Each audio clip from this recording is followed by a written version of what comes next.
Découvrons ce qui se passe dans les moyens de transport. Les Nations Unies ont publié il y a 2 ans un article intitulé « La grande majorité des femmes sont exposées à une forme de harcèlement ou de violence sexuelle dans leurs déplacements quotidiens ». Notez, la grande majorité. L'article commence par le fait que ces abus se sont propagés de manière épidémique à l'échelle mondiale. Et dans un rapport préparé par plusieurs autorités en France, dont le ministère chargé des droits des femmes, il est indiqué que 100% des femmes qui utilisent les transports publics en France ont été victimes de harcèlement ou d'agression sexuelle. Bien que l'AFP trouve ce pourcentage exagéré. Pouvez-vous concevoir qu'il s'agit là d'une discussion pour savoir si le pourcentage est de 100% ou un peu moins? Qu'en est-il de la fille dans le milieu universitaire? Je me souviens, lorsque je suis entré à l'université américaine de Houston pour terminer mon doctorat, qu'un livret nous a été distribué, il contenait des statistiques, parmi lesquelles, une de chaque 3 étudiantes est victime de harcèlement. Ce que l'étudiante devait faire pour éviter cela. Et le numéro à joindre si cela arrivait, etc. Mais la situation, chers téléspectateurs, empire et les taux se multiplient dans le monde. Même dans les milieux scientifiques, qui sont socialement supposés être plus dignes. D'ailleurs, selon une étude publiée l'année dernière, la moitié des étudiantes en médecine en Amérique sont victimes de harcèlement. Et en cette année 2019, plus de la moitié des étudiantes en Angleterre sont exposées à des provocations sexuelles. Selon une étude publiée par le journal britannique The Guardian, qui affirme qu'il s'agit de la plus grande étude dans le domaine au sujet des étudiants et étudiantes. Cet harcèlement ne respecte aucun rang académique, ni le prestige d'un enseignant. Les étudiants universitaires harcèlent les enseignantes docteurs qui les enseignent. Et les enseignants harcèlent les étudiantes. Imaginez. L'étudiante arrive chez l'enseignant pour apprendre, et il la harcèle. Les filles libres ont obtenu leur diplôme dans cette atmosphère universitaire après avoir été victimes de harcèlement. Ou au moins la moitié d'entre elles l'ont subi. Maintenant elles doivent chercher du travail. Car le travail de la femme est sa seule source de sécurité. Personne n'est responsable d'elle. Ni son père, ni son frère, ni son mari ne doivent intervenir dans sa vie. Puisque non plus ne sont pas responsables d'elle. On oublie souvent cette réalité quand on parle de la femme occidentale. On parle de sa liberté, mais on oublie que cette liberté s'accompagne d'une renonciation à la responsabilité envers elle. Et d'une renonciation à subvenir à ses besoins, à la protéger et à l'entretenir. Par conséquent, la femme libre doit faire ses preuves dans son travail. Afin de ne pas en être licenciée, car son emploi est sa seule source de sécurité. D'accord, et si on exige d'elle un travail qui ne correspond pas à sa nature de femme? Elle ne peut pas contester, car elle adhère au concept d'égalité absolue avec les hommes dans tous les domaines. Elle va devoir donc accepter n'importe quel travail rapportant de l'argent. Et afin de conserver ce travail, sa seule source de sécurité, elle irait même jusqu'à user de ses charmes. Ceci est un article publié sur le site de la BBC en 2002 sous le titre « Une femme sur 4 cas en Grande-Bretagne a des relations sexuelles au travail, office sex ». C'était en 2002, mais la situation empire.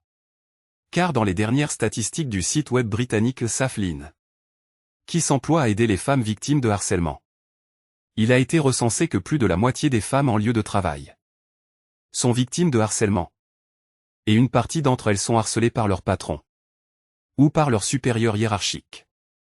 Aussi, dans une très grande étude en Amérique, le taux de harcèlement des femmes sur le lieu de travail est de 58%.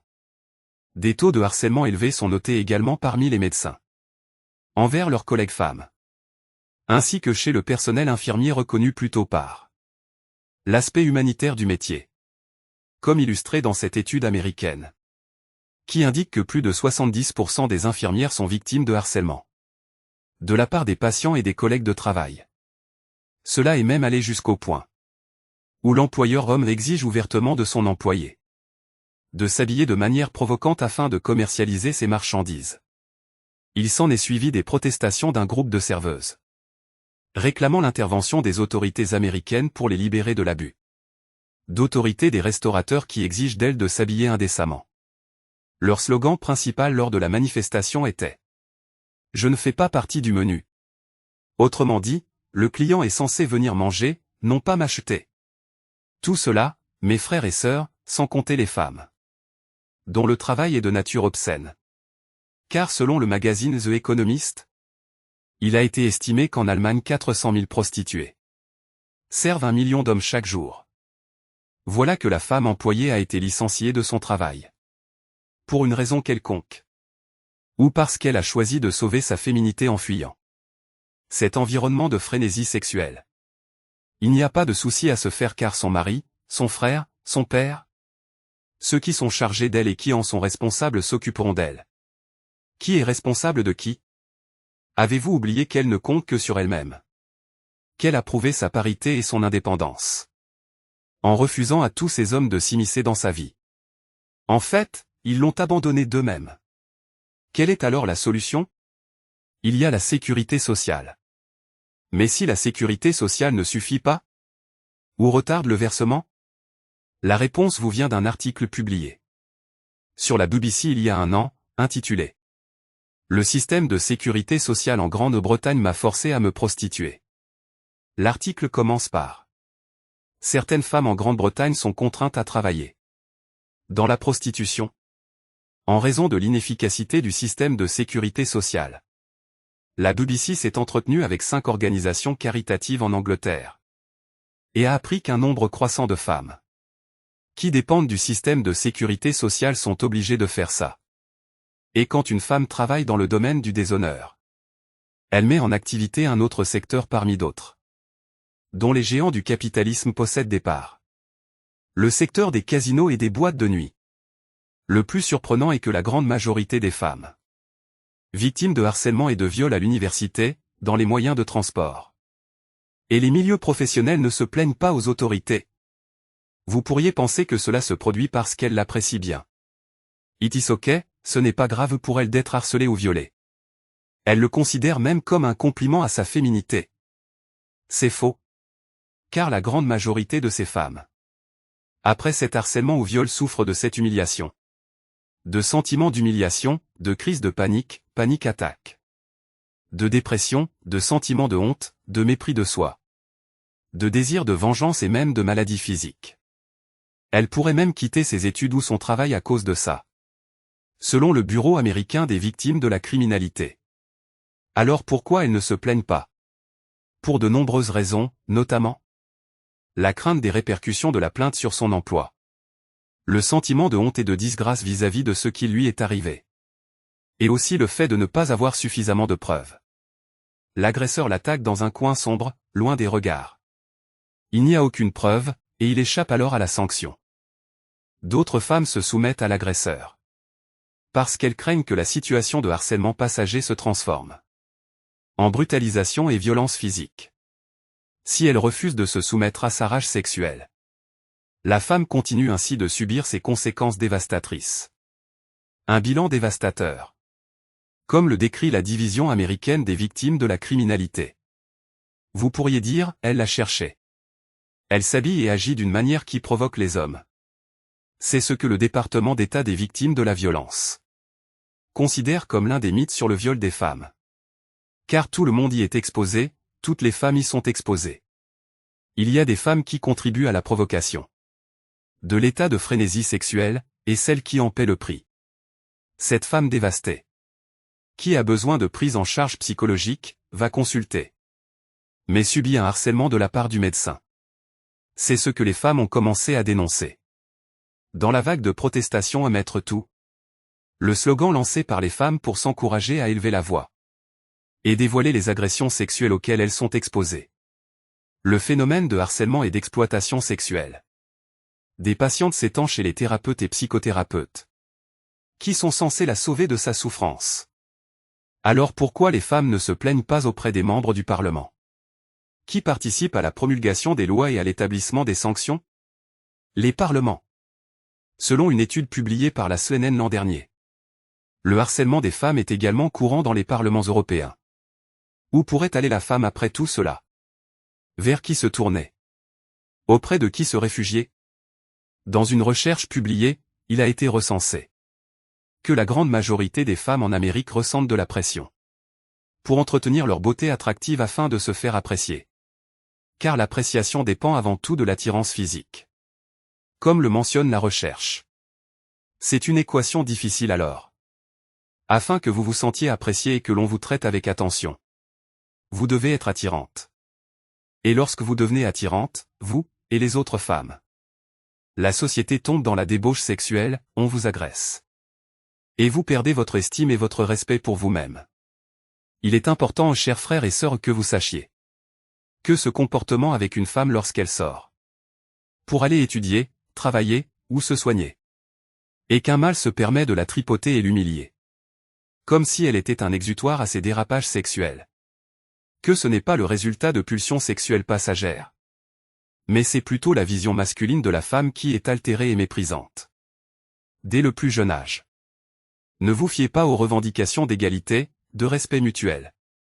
Ou à ce discours de propagande qui n'a rien à voir avec réalité. Car dans une statistique publiée par le Bureau américain des victimes de crimes, il a été demandé aux adolescents si les relations sexuelles forcées avec une fille étaient acceptables. 36% ont répondu par oui, s'il est excité au point de ne pas pouvoir se contenir. Et 39% ont répondu oui, c'est justifié s'il a dépensé beaucoup d'argent sur elle. Autrement dit, il croit que s'il dépense de l'argent sur elle en cadeau ou en sandwich, il a le droit d'abuser d'elle et de la forcer à avoir des relations sexuelles, pour reprendre leur expression. Forced sex was acceptable. Mais un instant. Vous ne parlez que d'agression dans la relation avec la femme. Il y a aussi des femmes et des jeunes filles qui sont satisfaites de leurs relations amoureuses. Il est vrai que c'est illicite, mais elles sont heureuses dans ces relations. Parce que c'est consensuel. Ah oui, heureuses. C'est ce qu'ils vous font croire dans les films étrangers. Qui ne sont que fiction, comparables à des films d'extraterrestres. Éloignons-nous un petit peu d'Hollywood. Et regardons les sites web officiels de gouvernements d'Amérique et d'Europe. Pour voir, loin du harcèlement et du viol, comment une femme est traitée par ce qu'ils appellent intimate partner, c'est-à-dire partenaire intime. Et qui peut être un mari ou un amant. Allez par exemple sur le site web du département américain de la justice. Consultez les statistiques sur la violence envers les femmes.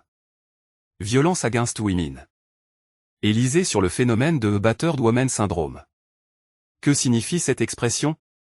Batter, battre, signifie frapper avec force et de façon continue, écraser, bombarder. Battered woman syndrome, c'est le syndrome de la femme battue de cette façon. Comme cette femme qui a justifié le meurtre de son petit copain. Par le fait qu'elle présentait le syndrome de la femme battue. Et comme grand nombre de femmes, dont certaines publient des photos illustrant ce qu'elles endurent. Encore une fois, est-ce que ces cas de violence atroce sont des cas isolés? Selon les sites web officiels américains tels que la Coalition nationale contre la violence domestique, une femme sur 4 est exposée à de graves violences de la part du partenaire intime. Ces taux n'incluent pas ce à quoi la femme est exposée de la part de personnes étrangères, et n'incluent pas la violence et les coups non sévères auxquels elle est exposée. Dans la mesure où un quart à un tiers des visites des femmes aux urgences en Amérique sont dues aux sévices qu'elles ont subis. Selon le Bureau gouvernemental des victimes de la violence. Quand on en vient à la confrontation physique, il est clair que ce sont les hommes qui l'emportent. En effet, une étude en Amérique sur des cas de violence entre partenaires, conjoints ou amants, qui ont conduit aux urgences, a montré que 93% des cas étaient des femmes contre 7% des hommes. D'ailleurs, cette violence se transforme souvent en meurtre.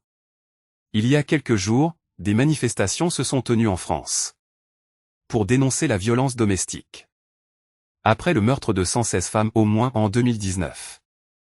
L'agence de presse française a également publié qu'une Française meurt tous les 3 jours sous les coups de son mari, de son compagnon, ou de son partenaire. Il y a encore quelques jours, l'AFP a publié un article sur des marches de protestation contre l'humiliation de la femme, intitulé « Une femme violée toutes les 7 minutes en France ». Vous serez peut-être surpris d'apprendre que plus de la moitié des victimes de sévices sévères ont recours à l'aide médicale de façon répétitive. Plus de 6 fois, selon les sites web gouvernementaux. C'est-à-dire qu'elle a été battue et humiliée. À plusieurs reprises par son mari ou compagnon. Mais, pourquoi cette femme ne s'enfuit pas? Fuir où? Chez son père ou son frère? Avez-vous oublié? Elle ne connaît même pas son père. Ou elle le connaît mais il n'est pas responsable d'elle. Car elle est libre, indépendante. Égale à l'homme, elle n'a besoin de personne et elle a fait ses preuves. Parmi ce que les pays occidentaux offrent à cette femme, il y a un autre phénomène appelé Battered Women's Shelter. Refuge pour femmes battues. Un endroit où elle se réfugie provisoirement. Pendant qu'elle se remet des sévices et cherche un moyen de gagner sa vie. Cette femme qui a été sévèrement battue par son compagnon aimerait se débarrasser de tout ce qui la rappelle de lui. Et parmi ce qui la rappelle de lui, cette goutte de sperme projetée de manière illicite dans son utérus. Viennent alors les technologies qui facilitent l'avortement. Les médias qui enjolivent son image et les lois qui le légitimisent. En Amérique seule, on compte 1 million d'avortements par an. Dont environ les 2/3 se font après la 6e semaine. Donc après l'insufflation de la vie, ce qui signifie tuer un être humain. Et selon le Centre pour le contrôle et la prévention des maladies, CDC. La grande majorité des femmes qui se font avorter ne sont pas mariées. C'est donc le désir qui finit en meurtre.